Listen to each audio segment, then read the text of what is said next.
Hey guys, so for the second video, I'm just going to go through a quick recipe that I tried out for the first time recently. It's called 番茄炒蛋, or egg and tomato stir fry. This is a recipe that I hadn't heard of until recently, until I'd started talking with language exchange partners in China and Taiwan. And it seemed like it was super common. Everybody was sending me photos. Sometimes we'd start talking about food that we were eating and stuff, and this dish came up pretty frequently. And it always looked really good, so I wanted to try it myself, but I didn't really know how to approach it at first. So the two main videos that I referenced to try to figure out how to make this was one by Made with Lao, and then another one by Who Can Cook, and I'll link both of those in the description in case you guys want to check those out too.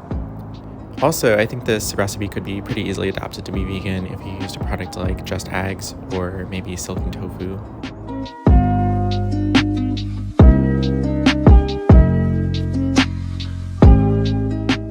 So I started off by just chopping the white parts at the bottom of the scallions.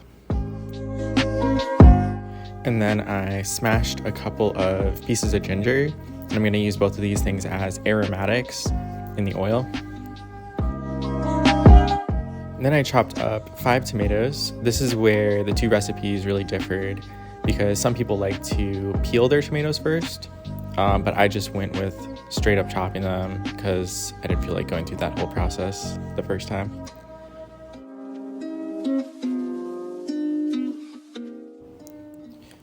Then I cracked 5 eggs into a bowl.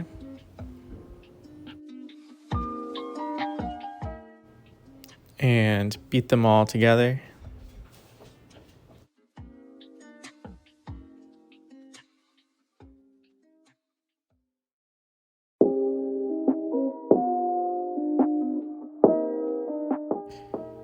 Then I heated up some oil in a pan, and once it was hot enough, poured in the eggs.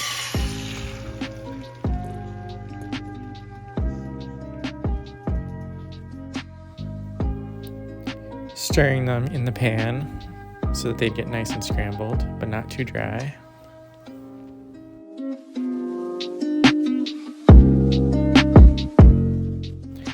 Once the eggs were done, I took them out of the pan and wiped it down to start it over again with the aromatics. So the white part of the green onions and the smushed ginger.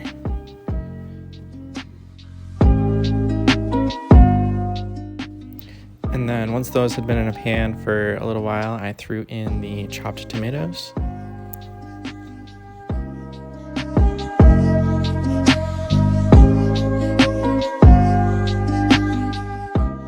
I also added in about a spoonful of ketchup.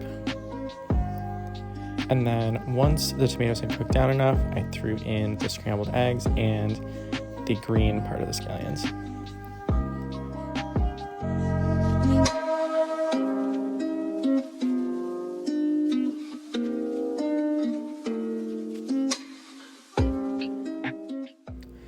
And then this is how it turned out.